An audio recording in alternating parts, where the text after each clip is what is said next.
We had an over-focus on super-inclusive processes that were very often cosmetic. Peace comes dropping slowly. It takes perseverance. Nothing is agreed until everything is agreed. So we are moving from comprehensive peace agreements to comprehensive deal influencing. Welcome to Dead Men Walking, the new podcast series produced by IFIT in collaboration with Justice Info. Are today's global institutions and norms for peace, democracy, and human rights, most of which were built in the last century, still alive? Or are they just dead men walking? This is the uncomfortable question at the heart of this podcast series, Dead Men Walking. At a time of deepening polarization, geopolitical fragmentation, and declining trust in institutions, this podcast aims to open space for honest reflection and serious thinking, not only about the problems facing the current world order, but also about the new ideas and innovations needed to shape what comes next. Hello, I am Marta Maya, Deputy Global Director at IFIT as well as Regional Director for Latin America and the Caribbean. I have nearly 2 decades of experience in public policy, negotiation, and transitional justice, including serving in senior government roles during Colombia's peace process with the FARC. And most important of all, I am your host for today's episode of Dead Men Walking. In today's conversation, we turn our gaze to the topic of peacemaking, and in particular, peace deals aimed not only at ending the armed conflict, but also at addressing its root causes and laying the foundations for lasting peace, typically through processes that are highly participatory, long agendas, a heavy international footprint, and lasting for years, not months. The question we will all explore in today's episode is whether this model, this, let's say, ideal, is still viable or relevant, or whether instead contemporary conflict realities and trends require a very different type of ambition and approach. For that, we're bringing together 3 distinguished guests and colleagues who have spent decades negotiating, designing, and accompanying peace processes across very different contexts, from my own country, Colombia, to Northern Ireland, Sudan, Nepal, across the Middle East, and beyond. Between them, they have helped shape, I would say, not only some of the world's most significant peace processes, but also the way many of us think about negotiations today, inclusion and political transitions. It is a pleasure to have all 3 of you with us.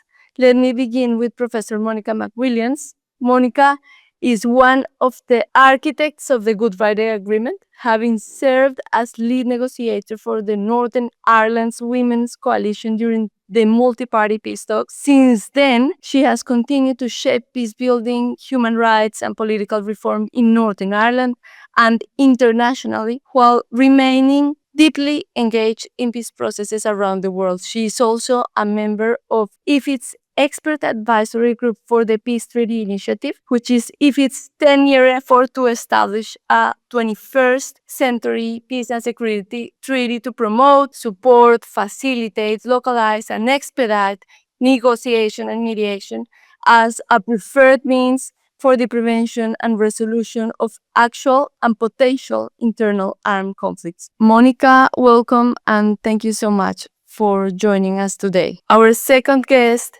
today is Dr. Thania Paffenholz. Thania is one of the world's leading authorities on inclusive peace processes. Over the past 3 decades, she has advised governments, armed groups, international organizations, and civil society actors in more than 20 peace and political transition processes, including in Colombia, Nepal, Afghanistan, Sudan, and Mozambique, reshaping how policymakers and practitioners think about mediation, peace agreements, and the role of society in building lasting peace. She is the founder of Inclusive Peace and a member of IFIT's Peace Treaty Initiative Working Group for the Nairobi Convention. Thania, it is wonderful to have you with us. And finally, I am delighted to welcome Ambassador Hesham Youssef. Ambassador Youssef has spent decades at the heart of diplomacy and conflict resolution in the Middle East through senior leadership roles at the Arab League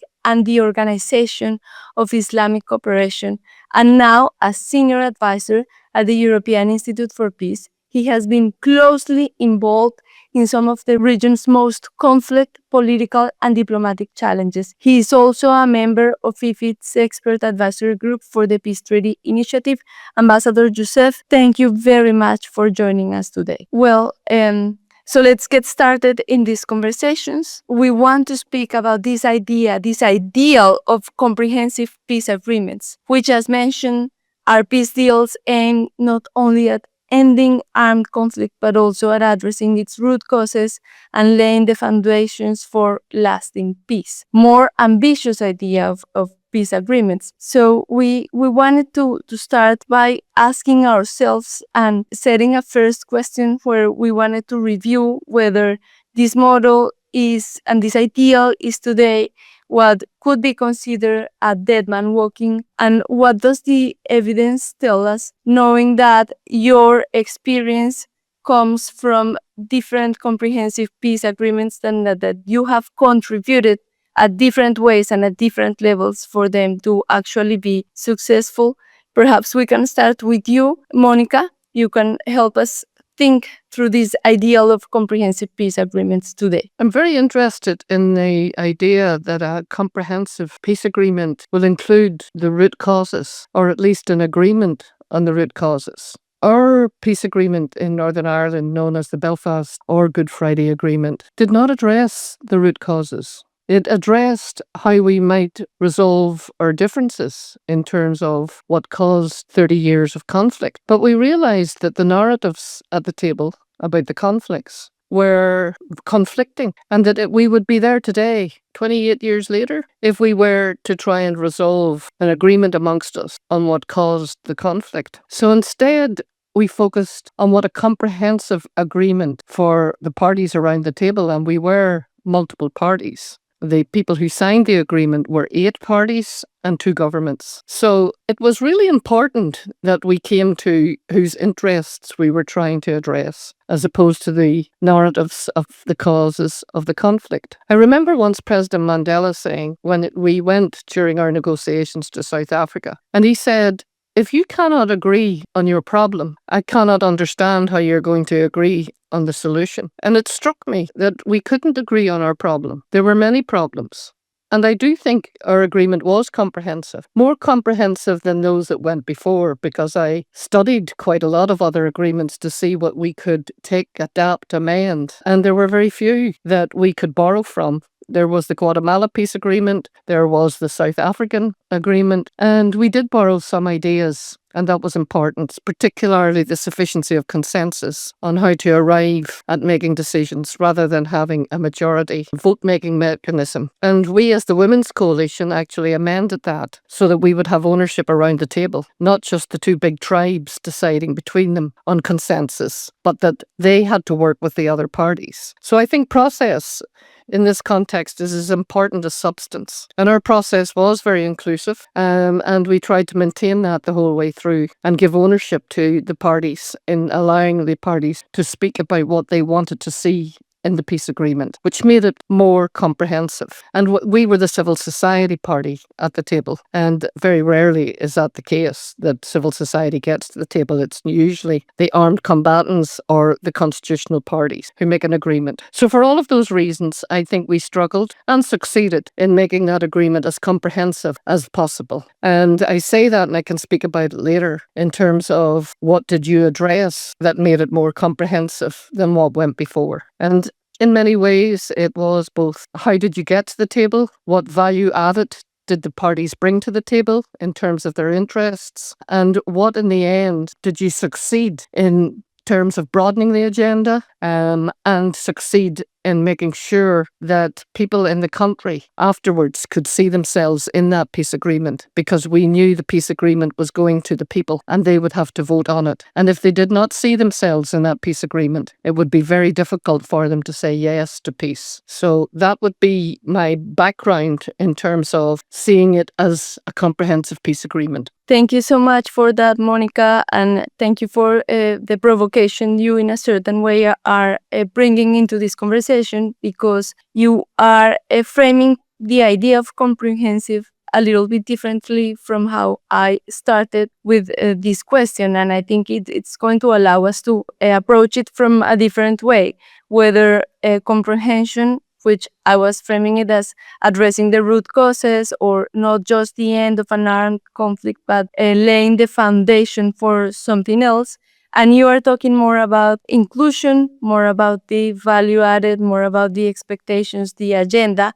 So that is certainly very interesting to think whether comprehensive peace agreements can actually be something else than just the initial idea I was bringing to the conversation. I don't know if maybe Thania, you have studied so much the idea of inclusive peace agreements. How would you understand this idea of comprehensive peace agreements in terms of this ideal that we want to put on the loop today here and analyze whether it's relevant today or not? Yeah, it's a very interesting question. Especially today, everybody talks about we have new geopolitics and everything is not relevant. But I think before even discussing, like, is it still relevant today? Because the fact is it's kind of not happening today, let's face it. But the question is, how relevant was it in the past, and how lasting peace those CPAs have created that we know. And for me, there is like two types of CPAs, if I want to simplify it. There is the ones like Colombia and the Philippines and Northern Ireland, which I think are truly comprehensive, which doesn't mean that they have solved everything, which doesn't mean that there are not endless challenges in implementation. Because for me, and I've written about that, I call that it's perpetual peace building, where you have to always renegotiate the social and political contract. And I've listened to many conversations with Monica, and I really appreciate. I've learned a lot from you. And that also in Northern Ireland, you had to not only negotiate it during the agreement, but also after. And I think that's very normal. The same in Colombia. So, but what I have seen, if I compare those agreements to others, those agreements that were really embedded in society and where really there was not only inclusion, but also it was really an agreement that was made at home and not necessarily negotiated at home, but it was really a homegrown thing. While you have CPAs like Afghanistan, Libya, South Sudan, Iraq, where you could really see the deficiencies in the past, that in all of those places, violence is still there. There have been very artificial institutions created, and the CPAs have been really externally driven, and they were made kind of theoretically comprehensive, but they were built as a comprehensive thing that is basically modeled along a theoretical Western liberal model. Where, and I remember very well working in Sudan and having a conversation with Prime Minister Hamdok at the time. And he said, we can't do this. It's just so overloaded. And everybody says you can't achieve this. And it's true, we can't achieve that because the peace agreement wanted everything to happen at the same time. And there was so much pressure from the international community to do it in a short time frame. And as you know from Colombia and from Northern Ireland, then this takes generations to implement. And so I think we have to really be realistic and say many of the CPAs of the past were completely overloaded, have not made the promises they had, and violence continued. And or you have places today like Namibia or Bosnia with CPAs that have not led to real political change. They have ended violence, but they have not changed in a transformative way societies, because they have created, especially in Bosnia, the power sharing agreements that very often were part of the CPAs have basically created a divided society. So I think, to be realistic, we cannot say, oh, the CPA was a good thing always, but I think we have to really differentiate on the context. And then we can say, if the CPAs of the past had so many challenges and in most cases did not bring peace and societal and political transformation, then is that really a model we still want to cling to, or is it something we need to adapt and change while it is happening in real time? Thank you very much. And you are signaling let's say, some sort of excess of ambition that it may have had, or the what you mentioned as overloaded. Yet, what we are seeing today is some sort of urgency to deal with certain levels of conflict internal armed conflicts or even international conflicts that we need to solve as quick as possible. So perhaps, Hesham, you can tell us your vision on this idea of the ambition of comprehensive versus the current reality, and indeed also geopolitical reality that we are facing at the pace that it moves and the urgence that it represents. It is an important and interesting question. I agree with Monica that, some comprehensive peace agreements not necessarily deal with the root causes. As a matter of fact, sometimes it becomes very difficult. And this is why after peace agreements, we may need a reconciliation process in order to deal with some of the root causes. But this is, a necessary step to achieve that objective. So you have a comprehensive peace agreement to deal with the current conflict, but then the root causes can go back to maybe decades ago or even centuries ago. And this would require a lot of time. But also, we can't generalize because every single conflict is unique. Also, I agree with what was mentioned by both Monica and Thania, that there are all kinds of lessons to be learned from different conflicts. So she mentioned that Ireland benefited from Guatemala, South Africa, and so on. And Thania also mentioned the situation in different countries, including Colombia itself, and the situation in some countries in the Middle East, whether it's Iraq, Libya, or otherwise. So there are many lessons to be learned. But the current situation in the world today is that we are living in a Trump era, where you have agreements that is that not exceed 2 or 2.5 pages, 15 points, 16 points, 20 points, and so on. So it's a different approach to try to see how you can not necessarily reach peace, but have a situation whereby you can allow negotiations to continue in order for maybe some form of peace is achieved. So the question becomes a question of ending the bloodshed. The question in relation to comprehensive peace agreements is that it requires a huge political capital to be spent by those who are trying to help. Now, this is no longer available, whether it's by the US, that does not have the patience to have comprehensive peace agreements because this requires a very long time to negotiate and so on, or by international or regional organizations, whether it's the United Nations or African Union, Arab League, or otherwise. So these institutions as well are no longer as capable as they were in addressing comprehensive peace agreements with all the requirements that this entails, whether in relation to time, effort, or political leverage. So indeed, you have already been touching upon different, what I would say are underlying assumptions of why in some way this model could require some level of revision, or we should think carefully how do we describe today or think about comprehensive peace agreements, whether they actually address or should address or are capable of addressing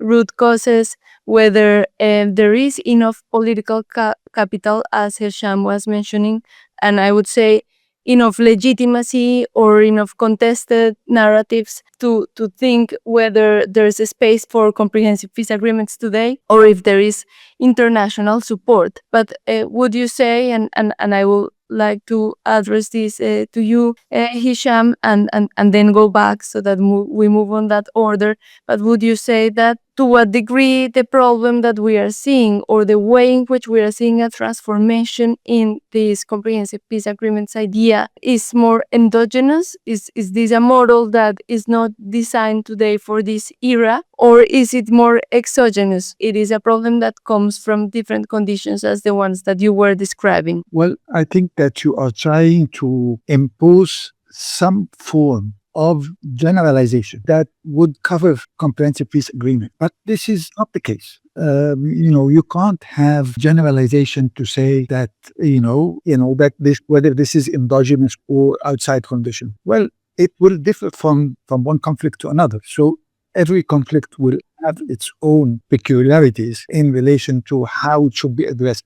And sometimes you can have interim agreements that would help you reach a comprehensive peace agreement. Sometimes, no, you need to deal with the totality of the whole situation, and so on. And sometimes you have a memorandum of understanding like we have with Iran, or the situation that we have been with Lebanon today, or the situation in Gaza, and so on. So every situation requires an approach based on the political dynamics, the situation in the conflict, the situation in the region, and the situation dealing with this conflict at international level. Thank you, Hesham. And indeed, yes, the idea is not to generalize, but I think it's very, very important that it helps us think that we shouldn't put together all the possibilities of a comprehensive peace agreement, because all have their own challenges, either they're endogenous or not. And yet, Monica started the conversation sharing with us different challenges in terms of narratives, which could be challenges that evolve as the implementation of a comprehensive peace agreement is taking place, but that could also be present today as we could think about how to address a certain conflict through a negotiated solution. So would you say that, Monica, thinking about the idea of comprehensive peace agreements today is something that could be even more challenging for comparing narratives, or how should we deal with that specific element? I think it is much more challenging today, but I'm reflecting on what Joseph has just said. Of course, every context is different and every conflict is, but we can borrow from each other. In a sense, in Northern Ireland was a very small place, but it was very dependent on outsiders. And from that point of view, it was important that the United States had a foreign policy at the time under President Clinton, which was to take risks for peacemaking. And he took a risk in offering a visa to Gerry Adams, who was head of Sinn Féin. That party was known to be affiliated to the IRA, which was a proscribed organisation, a terrorist organisation. And why did he do that? Because it had been explained to him that if you wanted internal peace, you needed to get the diaspora on board. And so the United States was important from that point of view. It was also important that there was an interest by the Americans in looking at Europe. This was a conflict in the United Kingdom's backyard, which was a strange place in modern day Europe to have a 30-year ongoing conflict. Having mentioned Europe was also important in that the European Union took an interest. And here we come to the question of funding and resources, which many conflicts do not have today, as has just been mentioned. We did not have the United Nations. And in many ways, looking back, I'm very grateful that we managed to do it without the UN, that we were not dependent entirely on an outside body, but we were dependent on outside impartial chairpersons, one from the United States, one from Finland, one from Canada. Therein lies the question, can you find impartial third-party chairpersons or impartial mediators that are respected and seen as credible, or those around the table? And that's a really important question. But to go back to your question to me, I do think where you have proxies, and here we think of China, Russia, European Union. I'm thinking of one of the conflicts that I worked with over the past decade, which is Syria, and the extent to which the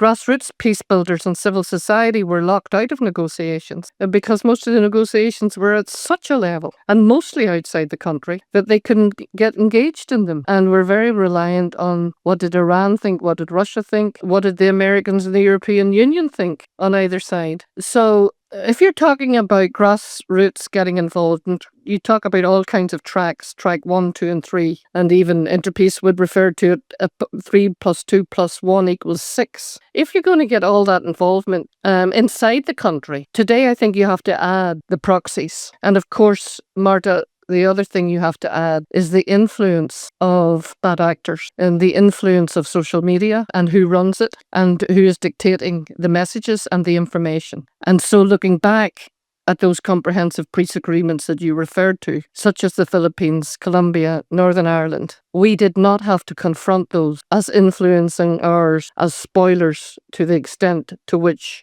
those negotiating today have to do so. That is great that you mentioned, Monica, the emergence of new spoilers and of that level of spoilers, and with that level of interest. I would like to bring that together with what Thania was mentioning as that very big burden of comprehensive agreements that could be too ambitious, that could make a certain state be overloaded with promises that could be impossible to comply with. And so if a peace process is designed in a way in which it is aiming to produce some certain level of transformation on or political outcomes, then it will have to deal with all this burden and spoilers. But at the same time, Thania, it is only if it is designed like that it can be inclusive enough in terms of participation of all the different sectors, all the different tracks, all the different sectors of civil society that we would envision would need to participate if we wanted a certain level of arrangement to be stable in time? Or what would you say today about that? Because I think you would be one of the leaders on the subjects that we would all like to read about it right today. Yeah, so what do I say? I say that basically I'm a realist, a pragmatist, and a possibilist. And that means for me, reality as it is always the starting point. And I have seen so many peace processes. Monica mentioned Syria as an example where the international community as such was not accepting reality as it was clinging to a Geneva peace process model that didn't exist. There was negotiations for not more than a year. And after that, it really died down. And they were just pretending that something is going on with a big UN machinery. And we have seen this in a lot of other processes, in Afghanistan as well, that the international community said it's possible, but it was not under the given circumstances. And there were designs made that were basically not embedded in reality and also not as homegrown as in Northern Ireland and Colombia. So I think let's be realistic. And Hesham mentioned that we have a Trump era, which is not only a Trump era, we have very different kinds of mediators involved these days. We don't see sort of the big UN missions, and I agree, maybe that's also, it's fine that we don't see them. But it has also, we see coalitions of mediators that are interest-driven. And we always had interest-driven mediation. But I think it's more transparent, it comes to the forefront, and that the mediators put out their interests so clearly, especially economic ones, I think is a new. But what does this mean? If we still want to have inclusion, participation, dig into the root causes, I think it's still possible. But we have to really rethink. And for me, the rethinking at where my stage of rethinking is at the moment is from the experiences of the processes I'm involved at the moment is that, for example, what is inclusion? We have to rethink it, not just necessarily what is the process? How does the process look like?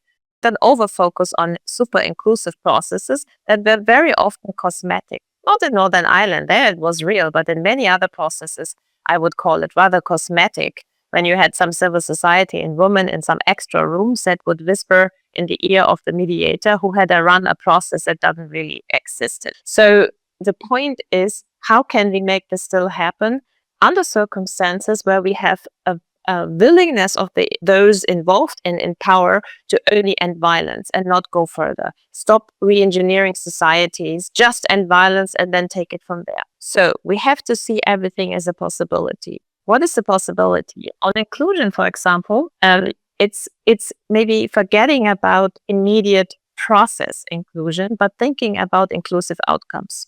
So what is it what we really want to achieve? We want inclusive societies that are not polarized. We want all sorts of things. How can we still get that? We can get that in including provisions into agreements, in lobbying both publicly, but also I have seen that in some cases I'm working confidentially on at the moment, that you can really influence even the 2-page deals that are made in using and inculcating the right language, influencing those who draft these deals and those who have the power in a very informal, confidential way to include very human-centered, inclusive wording and provision that allows an opening to discuss more and set up more inclusive post-agreement bodies like inclusive commissions. But also, and I think that's something that the peacebuilding community and mediation community has really not looked at, look into participatory inclusive reconstruction. Because what we see a lot is once a peace agreement ends, you get the whole machinery of rebuilding. And nowadays, we don't have only aid agencies. We have a lot of businesses coming in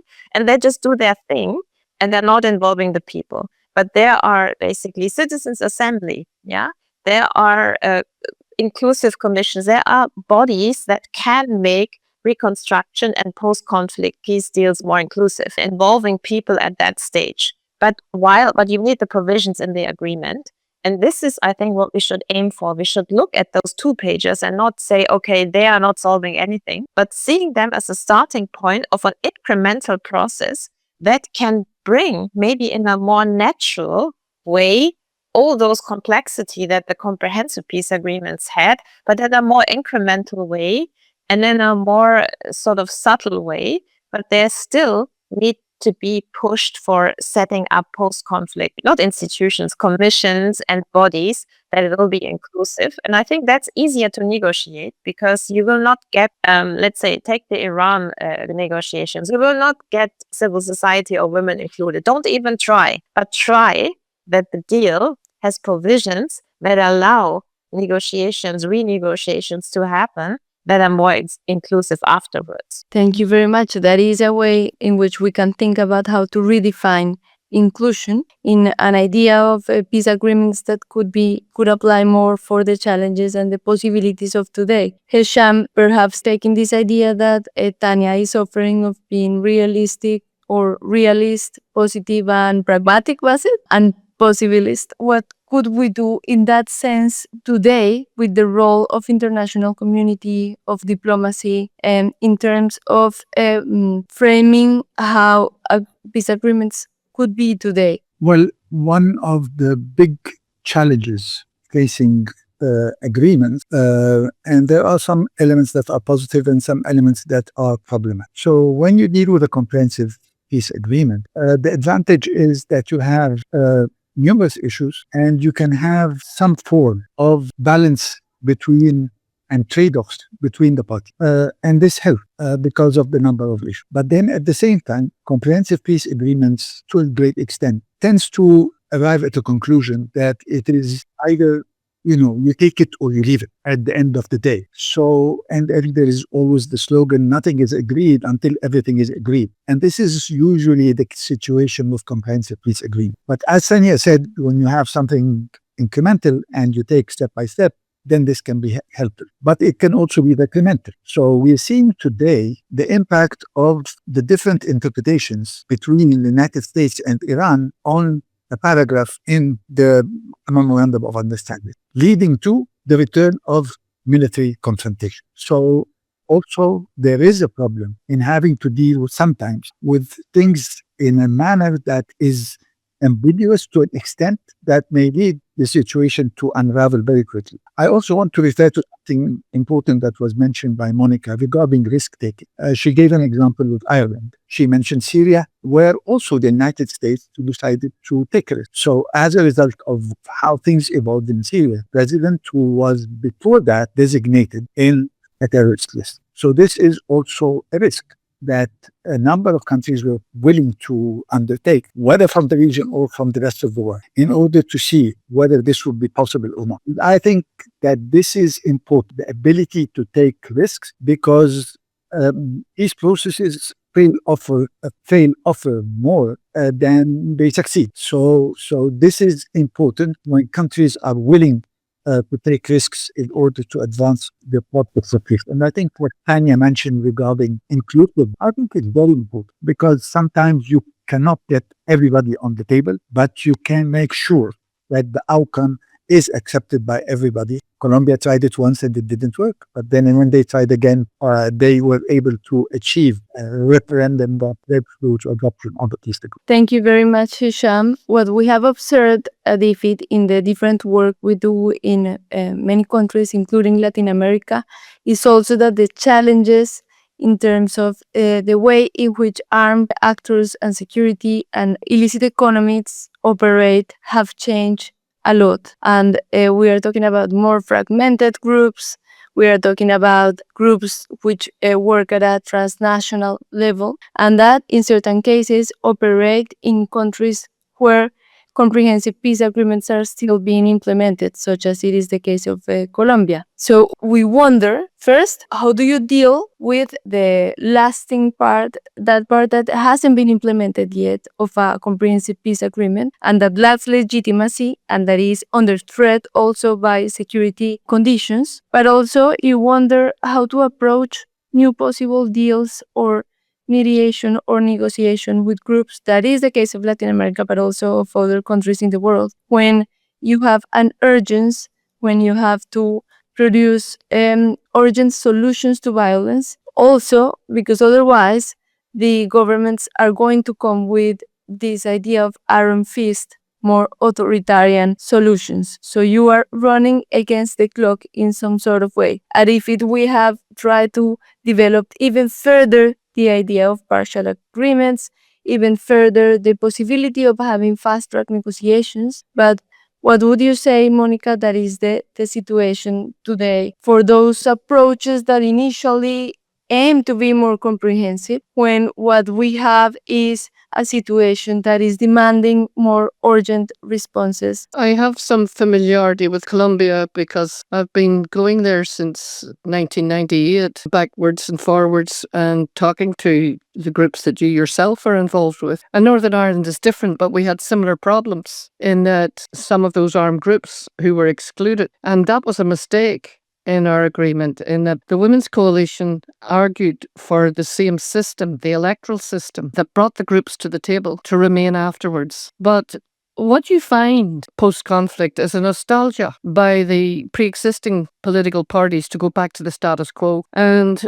so if you're talking about transition, you have to figure out who wants a true transition and who wants the status quo. I'm responding quickly to what Thania said in terms of reconstruction. And of course, if I had to go back to the table, I would have focused a lot more on the fourth R that I would add today to, we had DDR as transitional justice, disarmament, demobilization, reintegration of prisoners, and we did not have reconstruction or rehabilitation. And I would have added that. We did get some of that in a chapter called Reconciliation and the Needs of Victims. But where we made the mistake was we thought reintegration, and this is to your question, of prisoners would bring normalization. But of course, some of the prisoners, and we have written extensively on this, from prison to peace, came back saying, I now want to be community menders rather than community defenders. And we used all kinds of justice mechanisms, restorative justice, retributive justice, all kinds of reparations, and we're still doing it to see how much we could tackle that issue. But today, I am a commissioner,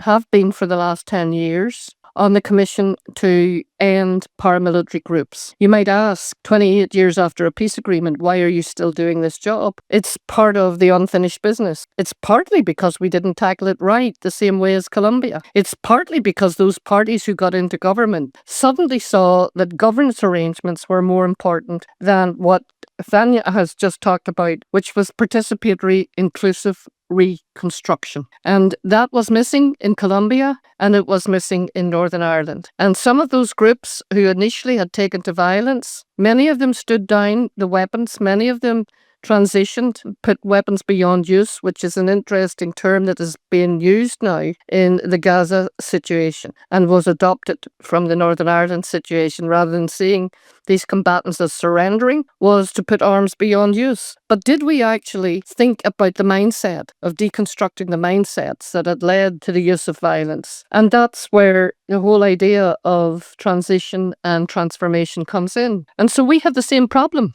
as you have, where we have groups that fractured, and that I am still dealing with those groups and trying to get inside their thinking about what is it that they need to completely leave the scene, and what is it that politicians can understand who are in government, rather than just completely disowning them and saying they should no longer be here and that they should be locked up and throw away the key. That if there was a cause of the problem, that cause has not been completely eradicated. And so they still see themselves as having some kind of legitimacy. I don't actually. Because I do believe that they are causing a massive problem amongst our young people, as they are also in Colombia with drug trafficking and with all of the issues. And there are other players from outside the country now exploiting that. So the answer really is, how did we sequence, and going back to that question of incremental steps? Well, we should have paid closer attention to, one, what are the expectations of a comprehensive peace agreement? Back to that point that was raised earlier. Can you deliver everything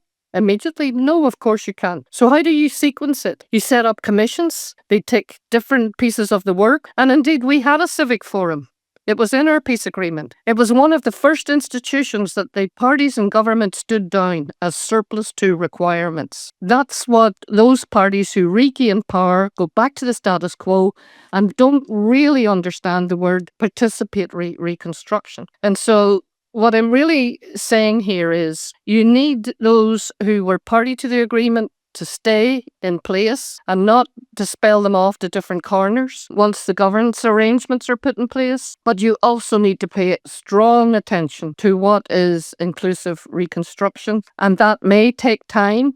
Peace comes dropping slowly. It takes perseverance and it takes good sequencing. And the piece that most comprehensive peace agreements do not pay sufficient attention to is the implementation. And that was the same in Colombia as it was in Northern Ireland. And I'm sure it's going to be the same in Syria and in many other places that I'm closely watching. That it is very, very difficult to bring the people with you through the implementation, especially where you have a clash of interpretations of what was in the comprehensive agreement in the first place. So I agree with everything that has been said in terms of incremental step-by-step sequencing, keeping people moving, keeping the momentum moving. And if you can get provisions, which we did into the agreement, make sure they're enforced, and ours were not.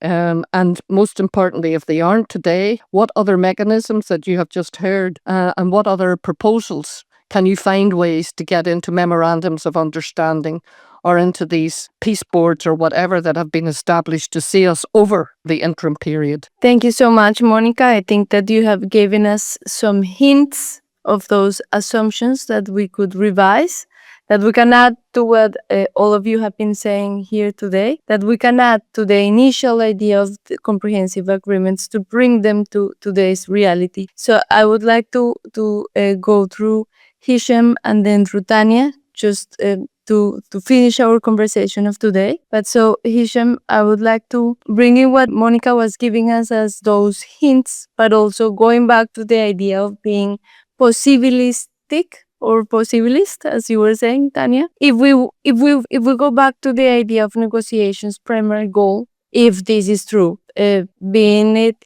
getting to yes or reaching agreements, what do you think it should be the right level of ambitions for negotiations in today's landscape and for the closest futures, for the immediate future? If we would be talking that only negative peace is possible, so we can only reduce or remove the violence, but we cannot deliver more than that. Do you think it still should be pursued? Is it something that it is worth working for in that perspective? And this is a very important question, because as to whether to act something interim that would still continue to have people suffer. Gaza is a very good example. So there were 8 countries that reached an agreement with President Trump on the margins of the UN General Assembly, and he told them that Netanyahu agreed to this at least 20 points, and then after they agreed, they were taken back to Netanyahu, who made some changes. Some of these changes were fundamental, and the Trump administration said it is no longer open for change. So now the 8 countries had one of two choices: either to say,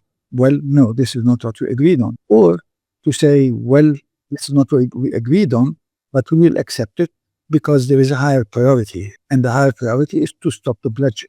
So were they ambitious enough? Well, maybe not. Or maybe they were, but they were let down. But at the end of the day, they said, no, we want as a foremost priority to end the bloodshed. And we will continue to see how we can advance the situation in different ways. And then comes the point, which is very important, that was mentioned by Monica, question of implementation. In many instances, whether agreements are interim or final or comprehensive or otherwise, the feeling of euphoria that was mentioned before becomes common. And people are happy that we reach an agreement. And then they go about their lives without making sure that implementation is done in a manner that would not allow the situation to unravel. And I think we are all, wrong in that by sense, because they are we're very happy and we try to move along. But I think the question of implementation needs much more attention by the whole world, especially with the kind of agreements that we're reaching that are extremely ambiguous and leaves all kinds of rooms for interpretation,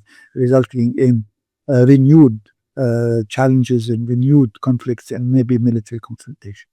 Thank you so much, Hesham. So then, Thania, we are going to end with you, you're going to give us the final word here with the key question of this podcast, and it is whether the comprehensive peace agreements are a dead man walking or not. We have analyzed together with Monica, with Hisham, and with you the different challenges, the different definitions, how you cannot put them all in the same bag, but still how the challenges of implementation are great, are huge, and the expectations are maybe too big. Are we okay talking about comprehensive peace agreements today?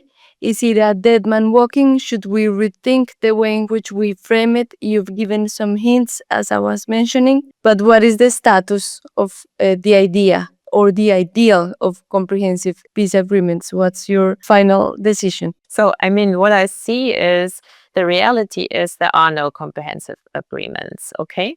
The ideal of the comprehensive peace agreement, as we have learned in this conversation, was always more ideal than real and needs a lot of adjustments from all the learnings that we know and that many of them have been mentioned in this podcast. So that's one thing.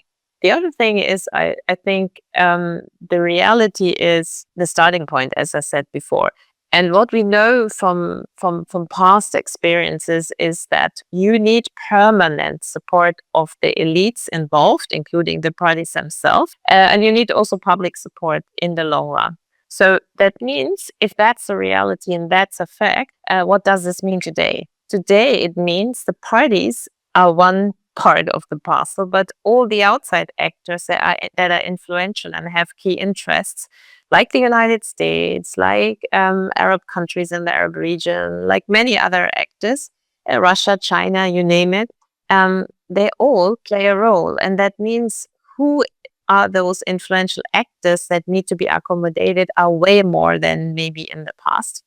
And so I think we have to have really an understanding of how to influence these deals from a very comprehensive way. So I would rather call it a comprehensive deal influencing than a comprehensive peace agreement, because the results will be not as comprehensive as the past.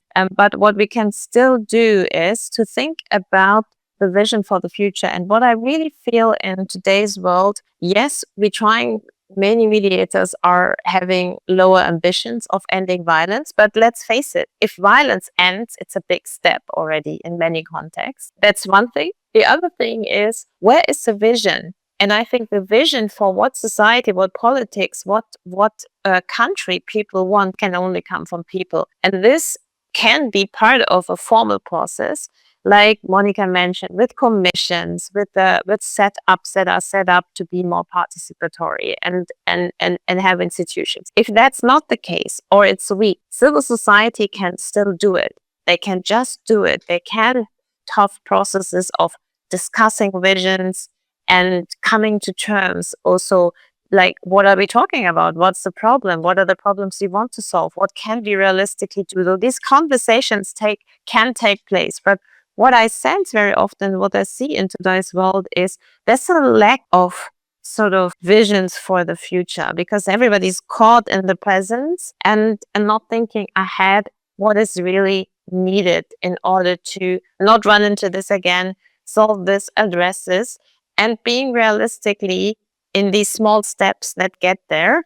And it stopped being also a little bit, I would say, too idealistic in saying we all need this to happen. If it's not, it's a bad deal, and accepting sometimes deals are bad, but maybe that's all we get. So how do we make the follow-ups better? How we can focus on the implementation, as we have said, if it's not formal or if it's formal, and really seeing it as a permanent renegotiation of the social and political contract that can be done by everybody.